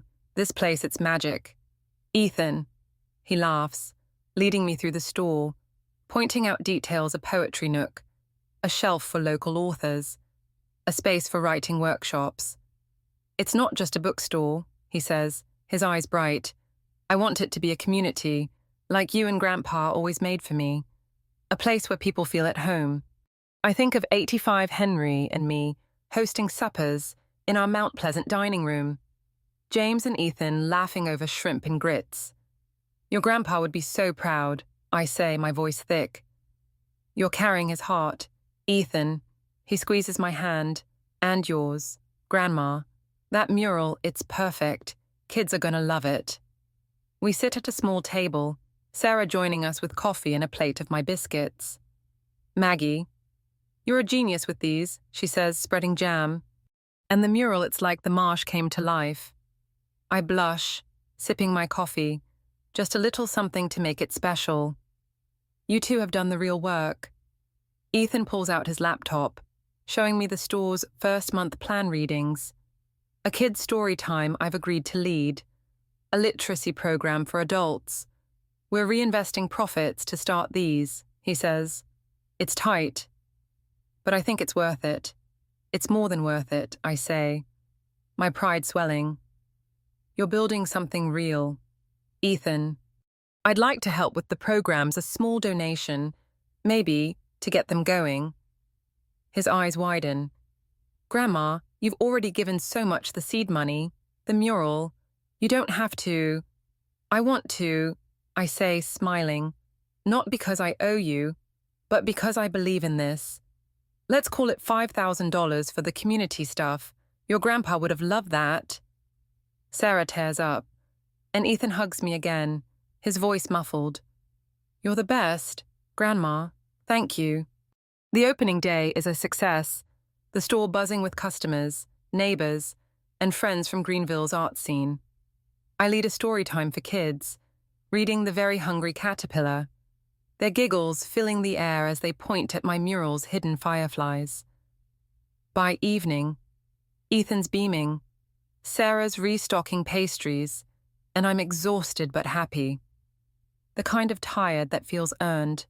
I drive home under a starry sky, the radio playing James Taylor, and think of 78 Henry and me dancing in our apartment, dreaming of a family. Ethan's bookstore is part of that dream, a new chapter I didn't expect but love all the same. Back in Mount Pleasant, my life keeps blooming. I paint more. My canvases piling up with marshes, roses, and low-country skies. The art fair gave me confidence, and I'm planning to submit a piece to a Charleston gallery, a step I never thought I'd take. I go on another trip with the senior group, this time to Asheville, where Tom, the widower with the Boston accent, makes me laugh over apple pie. "Maggie, your trouble," he teases, his eyes twinkling. Good trouble, but trouble. I smile, letting myself enjoy the flirtation, the possibility of something new. But not everything is easy. James and Lauren's absence is a wound, one that stings when I least expect it. Susan tells me they're in Savannah, James working a desk job, Lauren hosting fundraisers to keep up appearances. They're still talking about you, Susan says over coffee at the Daily, saying you turned your back on family. But folks here know better. Maggie. I stir my coffee, the spoon clinking. I miss James. I admit. Not the man he's become, but the boy he was. I keep hoping he'll call, say something real, give it time, Susan says, her hand over mine. You did what was right. You're living now. Not just giving. She's right. But the hope lingers, fragile and stubborn. It's tested a week later, when I get an unexpected visitor. Lily, Sarah's younger sister and Ethan's sister-in-law, shows up at my door, her dark hair pulled back, her eyes nervous. She's 19, a college freshman, and was at the wedding, silent when Lauren pinned that name tag on me. Mrs. Thompson. Can we talk, she asks, clutching a small box. I invite her in, pouring iced tea, the kitchen warm with afternoon light. What's on your mind? Lily, I say, sitting across from her. She fidgets, then pushes the box toward me, a tin of homemade cookies. I made these. I wanted to say I'm sorry. For the wedding, for not speaking up about the name tag. I knew it was wrong, but I was scared to make a scene. And after your birthday, I felt awful, knowing I didn't stand by you. I open the tin, the smell of sugar cookies sweet and familiar. That means a lot. Lily, I say, my voice soft. It was a hard night for everyone. Why now? She looks down, her fingers tracing the table. Ethan's bookstore. It's so amazing. And he talks about you like you're his hero. I want to be better. Like him. I don't want to be like my sister, always chasing what's not hers. Can we start over? I think of 95 Ethan and his cousins playing in my yard. Lily, a toddler then, chasing fireflies. I think of Henry's trust, my choice to give to those who show love. Lily's here, trying, and that's more than James or Lauren have done. We can start over, I say, smiling. How about you come to story time at the bookstore? I could use a helper. Her face lights up. I'd love that. Mrs. Thompson, call me Maggie, I say, offering her a cookie.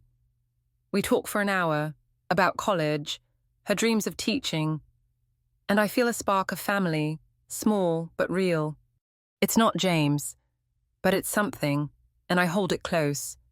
That night, I sit at my easel, painting a new canvas, a marsh, under a starry sky, fireflies dancing.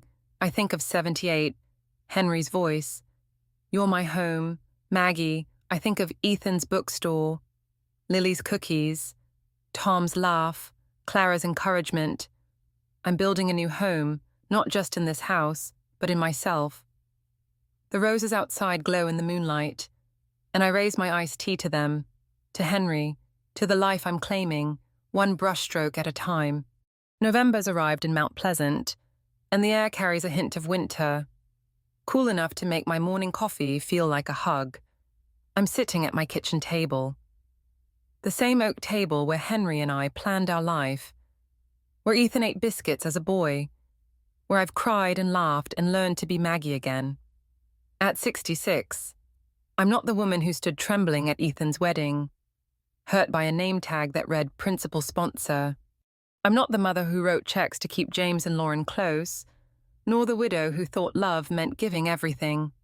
I'm a painter, a friend, a grandmother, a woman who's found her light. But even now, after the birthday night when I used Henry's trust to draw a line, the past lingers, a soft ache that catches me when the house is quiet. The roses outside, Henry's roses, are fading with the season, their pink petals curling. but they'll bloom again come spring. I'm like them. I think worn but resilient, rooted in a life I'm proud of. This morning, I'm sorting through old photos, a project I started to fill the quiet hours. The box is full of memories: Henry in his fishing hat, James as a toddler with a gap-toothed grin, Ethan and Lily chasing fireflies in my yard. Each photo is a story, and as I trace their edges, I'm piecing together my own. I think of 78 Henry and me in our Charleston apartment, eating spaghetti from mismatched plates, dreaming of a family. We'll give him the world, I said, meaning James, and Henry nodded, his hand warm over mine. But we'll teach him to give back, too. I failed that part, didn't I?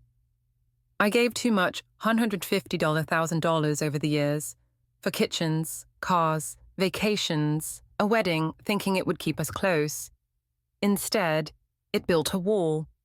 One I didn't see until that name tag at the Harbor Club cut me open. I blamed myself for years, wondering where I went wrong. But now, sipping my coffee, I see it clearer. Love can't be bought, and family isn't owed, it's earned.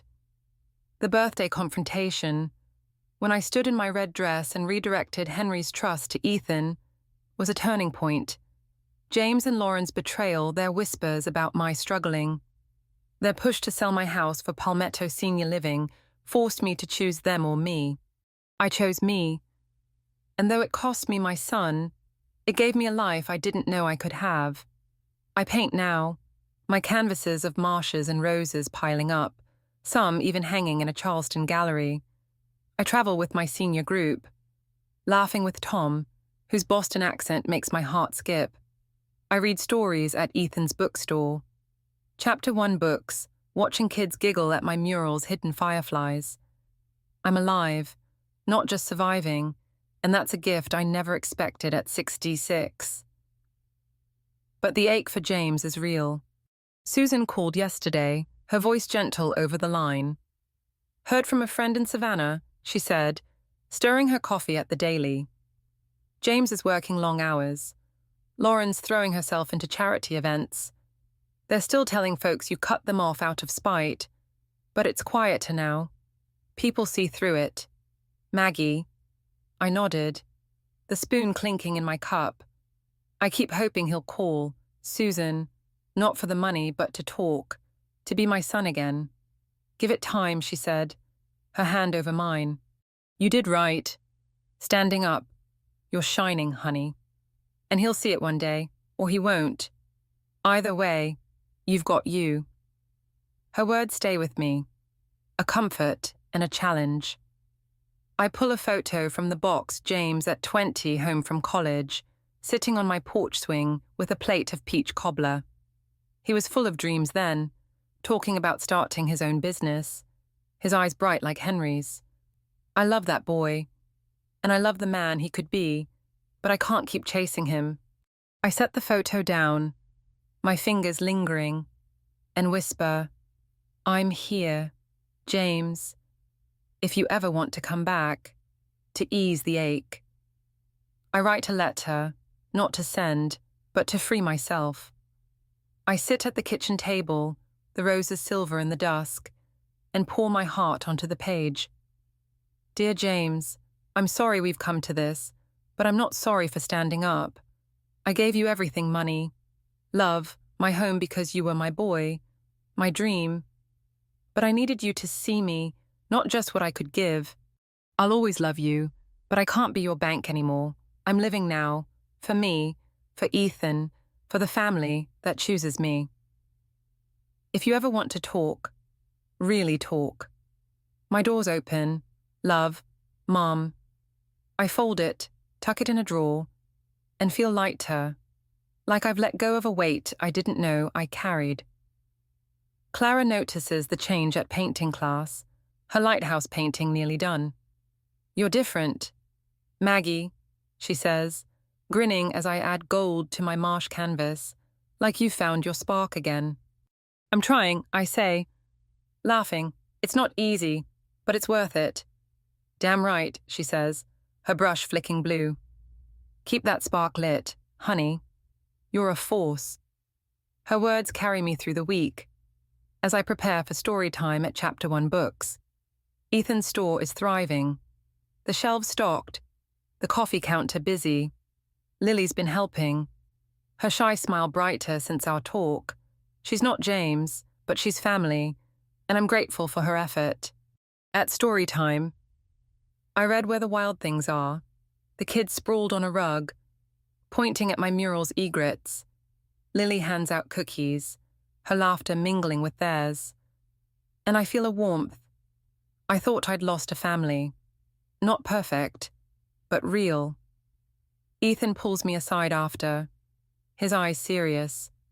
Grandma, I heard from Dad. He sent a letter, said he's disappointed in us both, but he's open to talking. I don't know if he means it. I take a deep breath, the bookstore's coffee scent grounding me. Thank you for telling me, sweetheart. If he wants to talk, I'm here, but it has to be real, no demands, no games. Ethan nods, hugging me. You're my hero. You know that I laugh, my heart full, and you're mine. Ethan. Back home, I walk to Sullivan's Island, the beach quiet under a grey sky. The waves lap at my feet, and I think of 85 Henry and me on this shore. James casting a fishing line, his laughter bright. I think of 95 Ethan's tiny hand in mine, chasing crabs. Those moments are gone, but they've shaped me. And I'm shaping new ones, story times. Paintings, trips with Tom, coffee with Clara. I'm not alone, not anymore. I've built a family, not with money, but with love. The kind that sees me. In the kitchen that night, I pour a glass of iced tea, the ice clinking, and sit with the photos, the roses glowing outside. I think of Henry's voice in 78. You're my home, Maggie. I was his home, and now I'm my own, a house of memories and dreams, still standing. I raise my glass to the roses, to Henry, to the woman I've become. I've lost James, but I've found myself, and that's a legacy worth keeping. December in Mount Pleasant wraps my home in a gentle chill, the kind that makes you crave a warm quilt and a story by the fire. The roses outside, Henry's roses, have gone dormant for winter, their bare branches a quiet promise of spring. I'm 66 now, and as I stand in my kitchen, pouring coffee into my favorite mug, I feel like those roses resting, but ready to bloom again. The journey from Ethan's wedding, where a name tag branded me principal sponsor, to the night I stood up to James and Lauren at my birthday, has been long and winding. Like a low-country road, I've lost my son, at least for now, but I've found something great to myself. Tonight, as I prepare for an art gallery exhibition in Charleston, I'm not just Maggie Thompson, mother or widow. I'm a woman who's learnt to love her own light. The gallery, a charming brick building on King Street, is alive with colour and chatter. My paintings marshes, wildflowers, a single rose against a stormy sky hang on the walls, their frames catching the soft glow of string lights. I'm wearing a deep green dress, a nod to the marsh grasses I love. My silver hair swept up in a loose bun. I'm nervous, my hands fidgeting with a glass of sweet tea, but Clara's beside me, her lighthouse canvas next to mine. Her grin fierce. Maggie, you're a star, she says, nudging me. Look at this crowd. They're here for you. I laugh, shaking my head. For us, Clara. We're in this together. But as I scan the room, Ethan and Sarah beaming by the coffee bar, Lily handing out programs, Susan chatting with neighbours. Tom's Boston accent cutting through the hum, I feel a swell of pride. These are my people, my family, not bound by blood or obligation, but by love, the kind that sees me. The exhibition is a celebration, not just of art, but of the life I've built, a year ago. I was writing checks $150,000 for James and Lauren's dreams, thinking it would keep us close. I was crying over a name tag, wondering where my family went. Now, I'm painting, traveling, reading stories at Chapter 1 Books, Ethan's bookstore in Greenville. I'm laughing with Tom, who calls every Sunday, his dry humor making my heart skip.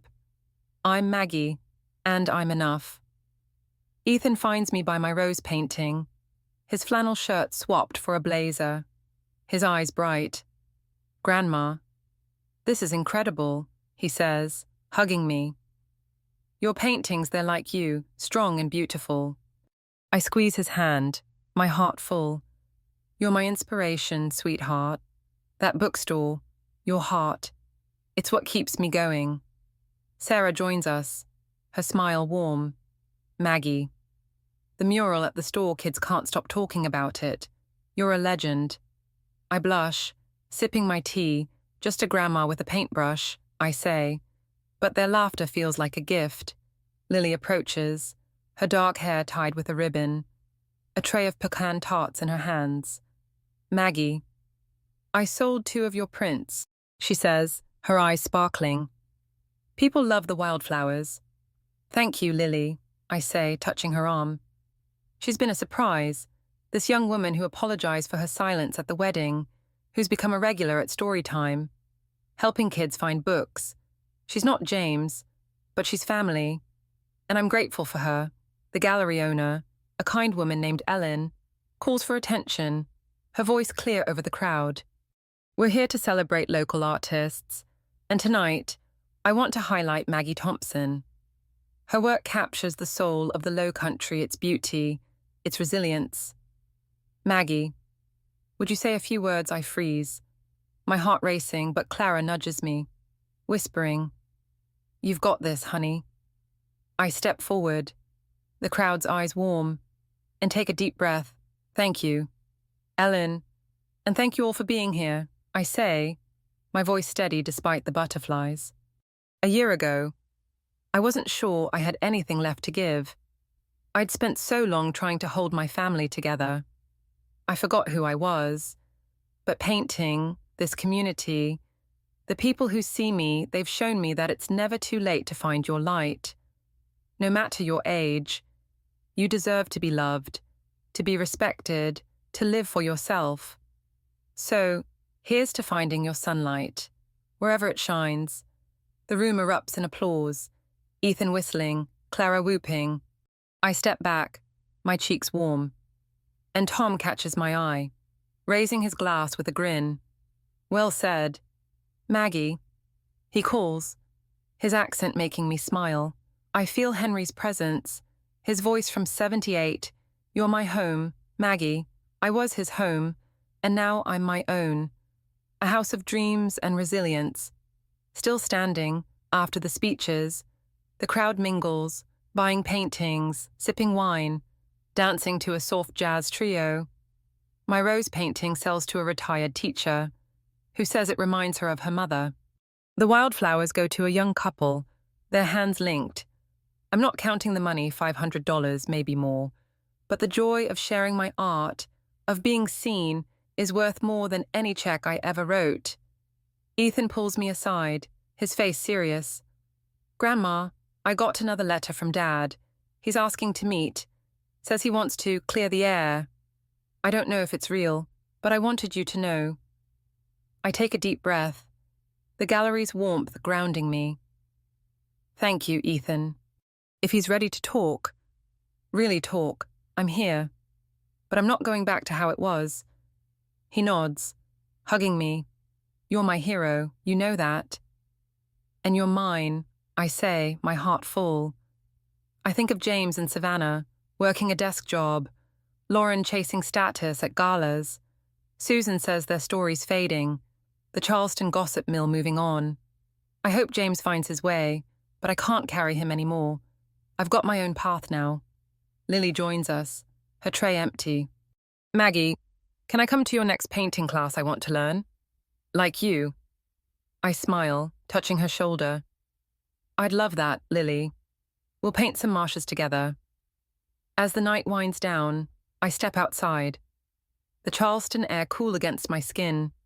The stars are bright, the street quiet, and I walk to my car, the green dress swishing. I think of 85 Henry and me on Sullivan's Island, James casting a fishing line, his laughter bright. I think of 95 Ethan's tiny hand in mine, chasing crabs. Those moments shaped me, but they don't define me. I'm shaping new ones, story times, gallery nights, trips with Tom, coffee with Clara, biscuits with Ethan and Sarah. I drive home. The live oaks along Savannah Highway, a dark canopy. The radio playing James Taylor's Carolina in my mind. In my kitchen. I pour a glass of iced tea, the ice clinking, and sit at the table, the roses bare but steadfast outside. I think of the letter I wrote to James, unsent but freeing, and the paintings that hang in a gallery, proof of my light. I think of Henry's trust, not just the money, but the trust he had in me, to choose myself. I walk to the beach at Sullivan's Island the next morning, the sand cool under my feet, the waves a soft lullaby.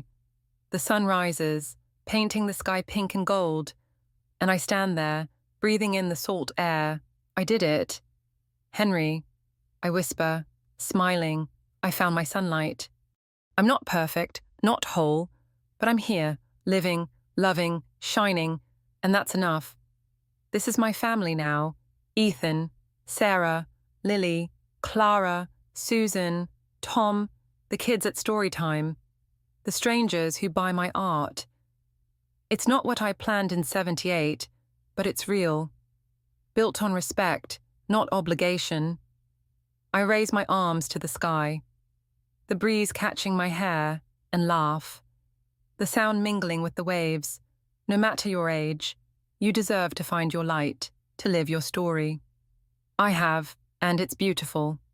Thank you for walking this low country road with me, from a name tag's hurt to a gallery's glow. If Maggie's story touched you, hit that subscribe button to join more journeys of heart and hope. Drop a comment below, share your city, or tell me what's your sunlight. I'd love to know where your light shines.